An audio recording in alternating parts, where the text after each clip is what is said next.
Hey guys, and welcome to another edition of Dan Reviews It. This one is a standalone review of Transformers: The Last Knight. Now, I've dressed for the occasion. I have, a wide variety of t-shirts, and usually they don't really correlate with the movie, but I do have this Great Strokes t-shirt that, by the way, I got before the first Transformers movie ever came out, so figured I'd represent the Strokes and, the original Transformers movie.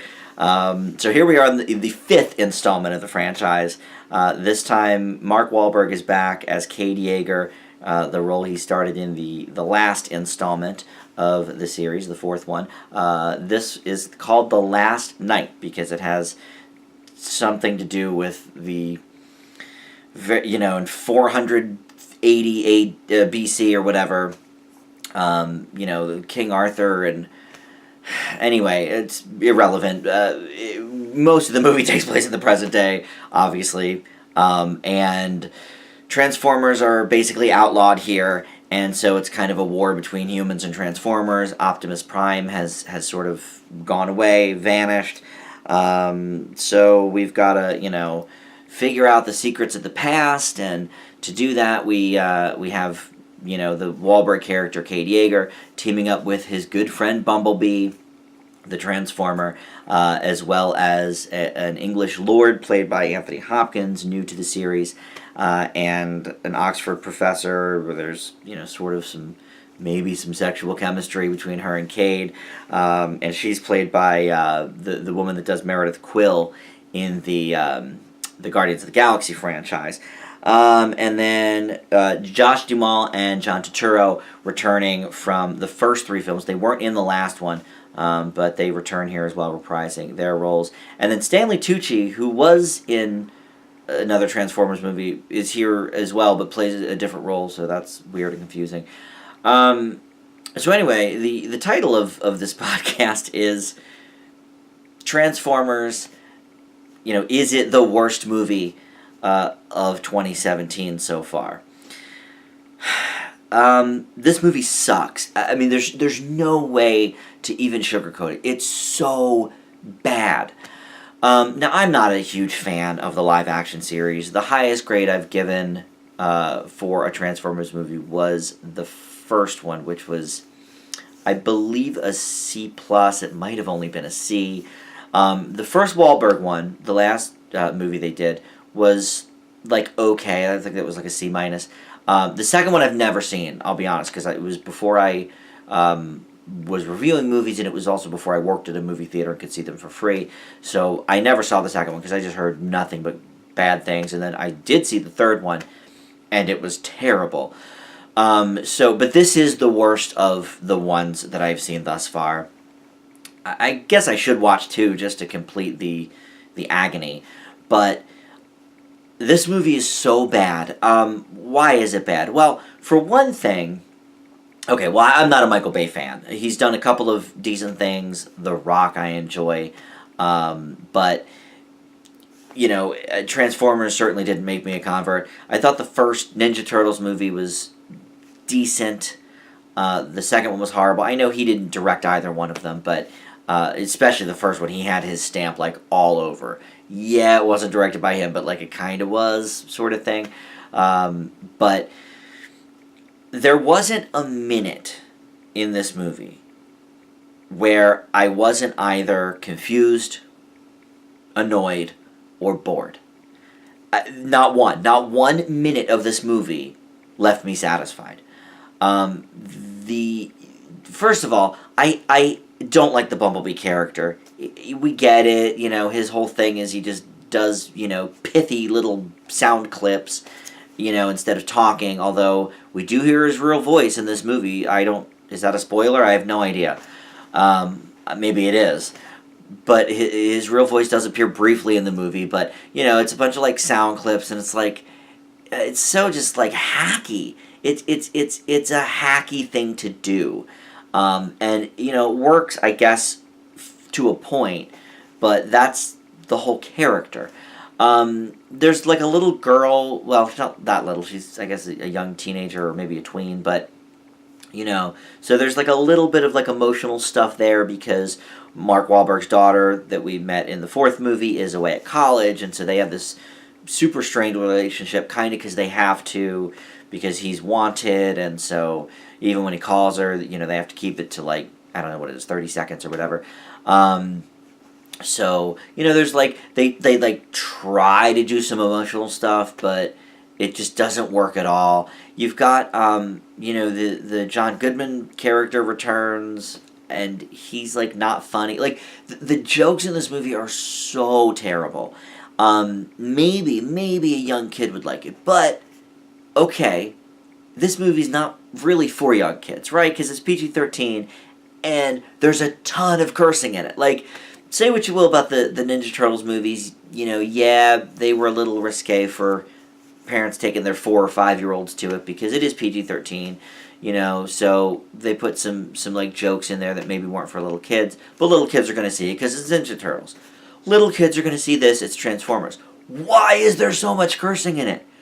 The S word is uttered like, I didn't count, but I honestly, if I knew that the movie was going to be so boring, I probably would have. It would have given me something to do, but it was like at least 25 or 30, you know, S-bombs. It's just, it's unnecessary. Like, okay, fine, it's PG-13 because it's violent, but like, you don't need to have all the cursing. Look, in my everyday life, I curse up a storm. I keep it clean for YouTube because whatever. I know you don't have to, you know, but I like to because I have, you know, young nephews, and if they want to watch my videos, I want them to know that it's clean and everything, right? So, okay, you know that there are little kids going to these movies. They're Transformers. The target demo is 8-year-old boys. Like, I just don't understand why there has to be that much. So, you know, it's not that I'm incensed to it. I mean, you know, I love a good R-rated curse fest, but it just bothers me when you have to, when you feel like you have to throw in all these, you know, extra colorful language. For what reason, I don't know. Okay, Anthony Hopkins. What are you doing in this movie? Like, the character is you know, I mean, every character's terrible, so I guess I can't even say his specifically, but like, it's one of these things where you look at this grade A actor, and yeah, you know, people do fun kind of movies that maybe are not highbrow. They're, you know, I mean, look at, you know, Marvel movies get some of the best actors of, you know, generations. I mean, Robert Redford, you know, in Marvel movies, or, you know, you had, the character was bad, but the Rhino, you know, Paul Giamatti in the Spider-Man, Amazing Spider-Man series. I know that's not really Marvel MCU, don't go crazy on me, but I'm just saying, you know, superhero movies attract, you know, a higher caliber for a purpose. This is just like, I mean, did you just see the word Transformers, see dollar signs, and do the movie? Like, to me, Anthony Hopkins is better than that. There's no reason for him to be in this movie, to be honest. Well, and look, he's Odin, for God's sake. So he's in, you know, he's in the Marvel universe as well. Okay, so Mark Wahlberg, he's, you know, fine in the movie, I guess. I'm a Wahlberg fan, but like, even he doesn't look like he's that invested in anything that's going on. I know he's stated, as well as Michael Bay has stated, that they would not be on board for a 6th installment. They are doing a 6th installment, of course, just I guess with another director and lead actor. And I guess the next movie is a Bumblebee spinoff, so God, you know, I can't wait for that. Oh, I love Bumblebee so much. Alright, so what else? I don't, there's nothing positive to say about this movie. Like, I can't think of one positive thing to say about this movie. So, okay. So that brings us to the question. Is it the worst movie so far in 2017? Now that we're not doing a weekly podcast where we see, you know, 3 to 4 new releases, I have not seen everything, that's for sure. But I've seen almost all of the mainstream films, you know, and a few of the indies here or there. But I haven't really doled out that many Fs this year. I think there have been 3.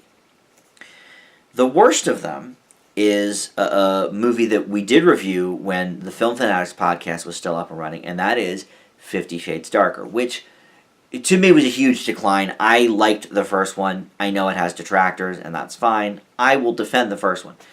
The second 50 Shades movie is just awful. There's nothing good about it, right? So that's an F. Okay, so those are like the two worst movies of the year so far. Is Transformers worse than 50 Shades Darker? It actually is. And here's why. Because it's longer. There's nothing positive about either movie, but the one I had to sit through, for an extra 15 or 20 minutes, and it just was just so bad. At least 50 Shades... Here's the other thing. At least 50 Shades Darker, I kind of could, laugh at. It was so bad it was laughable. This movie just made me angry. There's just no reason for this movie to be as bad as it is. Again, I'm not a huge Transformers film fan. The animated movie that they did 30 years ago is enjoyable for its own reasons. But the Bay film live action versions of these Transformers, it's not for me, okay? So that is what it is. But look, I'm not alone. It's at a 15% on Rotten Tomatoes, so I feel confident in saying this is the worst. Now again, I haven't seen 2, but this is the worst of the series, and for me, so far, Transformers: The Last Knight is the worst film of the year. Now, look, there's still half a year left. Many things can change. There's tons of bad movies every year. So, we'll see what happens. Maybe there will be a worse one down the line. But, God, if there is, I hope it's not 2.5 hours. Because it was just torture. For me to say that there was not 1 minute of the movie where I wasn't either bored, confused, or annoyed, or any combination of the 3, that's bad. At least 50 Shades, I could, hey, some of the soundtrack cuts were all right, I guess. There's no chemistry between the lead characters, but I didn't find any chemistry between Mark Wahlberg and the woman either. So it's just so bad, and then just everything else with it. The bad directing from Michael Bay, which is always terrible. All the extreme cursing, which just it pissed me off, to be honest. It's just, why are you doing that for a movie that, even though it's PG-13, is realistically targeted at 8 to 10-year-old boys? It just is so annoying. So, rant over. That's my review of Transformers: The Last Knight. I hope you've enjoyed it. I would think it's more enjoyable than the film. Certainly 2+ hours shorter than the film. But that's it. So subscribe to the channel if you haven't done so already. Tell a friend about the show. Get the word out. You can talk to me on Facebook as well. Dan Reviews It is the Facebook channel, and there's a lot of standalone reviews up, and also the monthly wrap-up reviews, and also some television reviews coming. We're going to do Mulder Mondays with Merlin. Episodes of The X-Files are going to be reviewed there, and as well the Buffy the Vampire Slayer on a show we're going to call Sunnydale Stories. So I'm going to put those up very soon as well. And now that Riverdale is on Netflix, Merlin's finally going to get a chance to watch that, so we're going to review some of the Riverdale stuff. I'm a huge Archie Comics fan, so near and dear to my heart, for sure. So, okay, that's it. Don't see Transformers. It's terrible. And that is my PSA to you. Thanks so much for watching, and I'll see you here next time. Bye.